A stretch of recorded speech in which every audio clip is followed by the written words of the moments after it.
Você sabia que, de acordo com a Associação Internacional de Dislexia, a dislexia afeta 10% da população mundial e a associação também calcula que mais de 700 milhões de pessoas são disléxicas. Aliás, você sabe o que é dislexia? Não?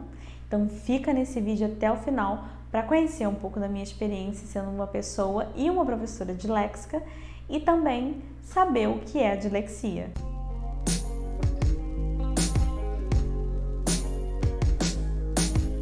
Olá, eu sou a Petúnia e hoje eu tô aqui para falar sobre a dislexia e eu vou começar falando um pouco sobre a minha experiência sendo uma pessoa disléxica e como isso afeta ou não a minha vida profissional sendo uma professora. Antes de qualquer coisa, gente, para poder diagnosticar a dislexia, você precisa ser um profissional capacitado e habilitado. Então, se você se identificar com alguma característica que eu disser aqui, não significa que você é disléxico. Você precisa ir até um profissional especializado nisso para poder ter o seu diagnóstico. E eu vou contar um pouco da minha experiência, que começou lá na escola, quando eu tinha uns 7, 8 anos. Eu tinha muita dificuldade para pronunciar palavras que tinham T e D, por exemplo, tudo que eu sempre falava duto, eu confundia essas letras. Eu tinha dificuldade para escrever algumas palavras que tinham FV, PB, TD, deixa eu ver, LR, tem mais, só que eu não lembro. O que eu vou lembrando, eu vou falando aqui. Então, em geral, era PB, muita dificuldade entre essas duas, TD, nossa, demais, LR e FV. FV era pior. LR nem tanto, mas eu também tinha, só que essas outras que eu falei eram bem piores, assim, eu tinha muita dificuldade.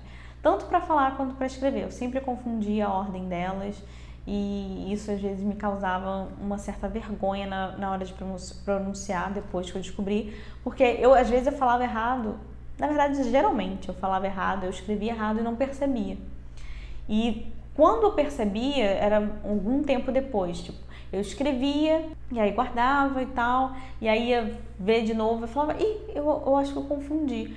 Algumas vezes eu percebia, outras mesmo revendo, eu passava direto. Nos meus 8 anos de idade, a professora também reparou isso. A professora percebeu e ela falou com a coordenação teve o contato com a minha mãe, chamou ela, conversou, e aí a minha professora conversou com a minha mãe. Foram todos muito cuidadosos, muito sensíveis na hora de falar isso. E isso foi fundamental para toda a minha aprendizagem em geral. Isso influenciou na minha vida até hoje. E eu tinha também muita dificuldade para fazer a leitura de textos. As palavras sempre ficavam um pouco confusas na minha cabeça, não conseguia reconhecer uma palavra. Sabe quando uma palavra está embaralhada? E aí, geralmente tem muito, quando a gente está aprendendo outra língua, ou então quando a gente é criança, que a professora dá a palavra com as letras embaralhadas e você precisa descobrir qual é a palavra que está ali. Então, eu parava nas letras embaralhadas. Eu não conseguia passar disso. E eu odeio exercícios desse tipo. Vários exercícios que as professoras davam na escola eu odiava, porque eu tinha dificuldade em grande parte deles. Eu também não entendi o porquê, mas fui entender isso depois de adulta. Inclusive, estudar também era um problema muito sério pra mim. Nossa, estudar era terrível, gente. Eu odiava estudar, porque eu tinha muita dificuldade na hora de fazer as provas, de fazer tudo. Nossa, era um sofrimento muito grande pra mim. E isso afeta a gente emocionalmente, porque a gente se sente uma pessoa idiota, burra. E o que é muito curioso também, porque o disléxico às vezes consegue entender coisas super complexas, mas que para os outros, né, para grande parte das pessoas é complexo, mas que pra gente é muito simples. E muitas vezes coisas super simples para os outros é muito complexo pra gente. Inclusive, uma característica que eu posso provar isso em relação a mim é que eu tinha muita dificuldade para aprender a ver as horas. Estou falando das horas, não dos minutos, porque os minutos eu sabia. Os minutos eu já sabia de boa, mas as horas eu tinha muita dificuldade. E aí você fala, putz, mas as horas é mais fácil que os minutos. Sim, eu sei que as horas são mais fáceis do que os minutos, mas não é pro meu cérebro, não era pro meu cérebro, não era pra mim. Então essa é uma característica. Também é importante falar de que, gente, os disléxicos, eles não são todos iguais. Somos pessoas diferentes, com aprendizagem diferente. e com vidas diferentes e principalmente com acompanhamentos diferentes. Eu sei que eu fui privilegiada porque eu tive acompanhamento médico, mas nem toda criança tem. A maioria das crianças não tem. Muita gente nem sabe que tem dislexia. Então, assim, as pessoas às vezes elas não têm o tratamento, o acompanhamento ideal, o acompanhamento certo, e isso acaba gerando vários conflitos, tanto sentimentais quanto da aprendizagem para a pessoa. Então, algumas características que eu tenho, um outro disléxico pode não ter, podem ser similares em algumas características, né? Podemos nos assemelhar em algumas características, mas não em todas. E isso é normal e tá tudo bem. Bem, para poder ter o meu diagnóstico de disléxica, eu fui em 2 psicólogas e uma fonoaudióloga. E elas me ajudavam a tentar enxergar o mundo, a ver como que eu pensava e como que as coisas aconteciam e tal. Porque era justamente para trabalhar tanto a minha fala, e eu tinha que falar muito, e às vezes também fazia umas brincadeiras que me ajudassem e tal, porque eu também tenho problema de coordenação motora, esquerda e direita. Ó, esquerda, essa é minha esquerda e essa é minha direita.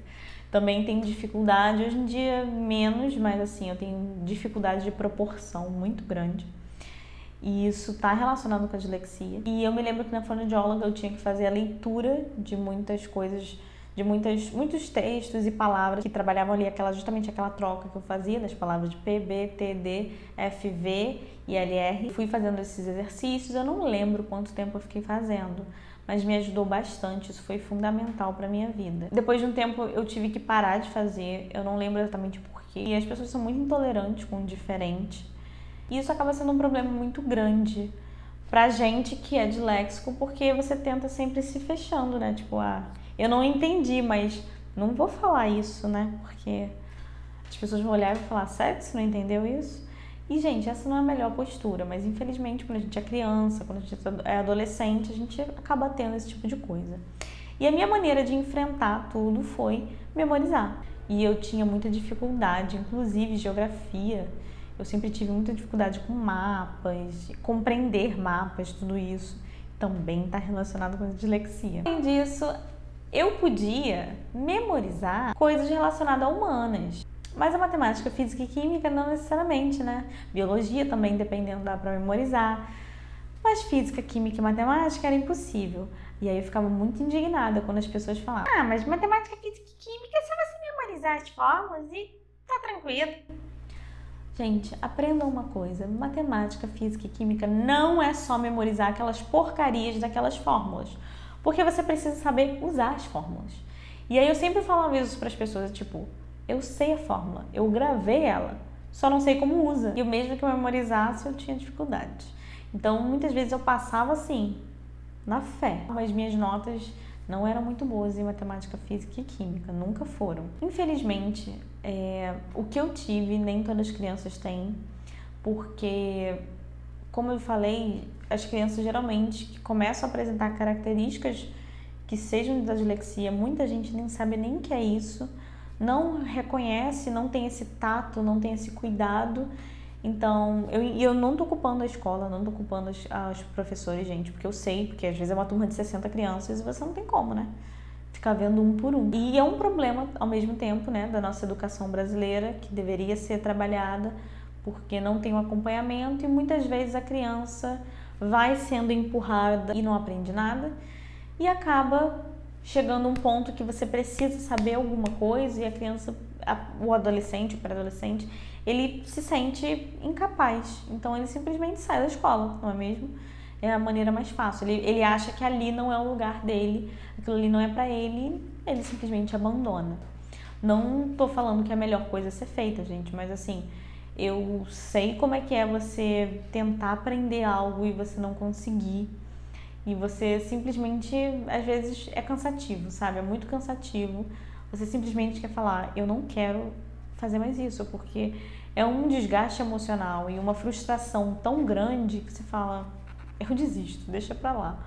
E é fácil para as pessoas falarem, não desista, porque, tipo, claro, não é você que tá se acabando, né? É o amiguinho, então é super fácil você falar isso. Mas quando é você, por mais que a gente queira, é muito difícil e eu super entendo. É importante falar que, gente, eu não sou nenhuma profissional nisso, não tenho nenhum conhecimento disso a não ser a minha experiência de vida e um pouco do que eu já estudei, porque eu comecei a conhecer mais sobre a dislexia, pesquisar e tentar entender o que era isso a partir da minha adolescência. Se você já viu meu vídeo sobre ressaca literária, você vai saber do que eu tô falando. Se não, vai aqui no card depois desse vídeo e confere, porque é muito interessante também. Então eu comecei a pesquisar, fui ler uns livros, e foi com esse livro sensacional que eu descobri mais e fui entender mais sobre o que ela é, como funciona e como eu tinha, né, a dislexia, mas eu não percebia. Porque aquilo, gente, a pessoa disléxica, ela não sabe o que ela é. O diferente só é diferente para a pessoa que não é diferente. Então, assim, eu sei que é confuso, mas o que eu quero dizer é o seguinte: eu não percebia que eu tinha diferença das pessoas porque eu achava que todo mundo tinha os mesmos problemas e as dificuldades que eu tinha para aprender, para estudar. Só que conversando com as pessoas eu descobri que não era bem assim.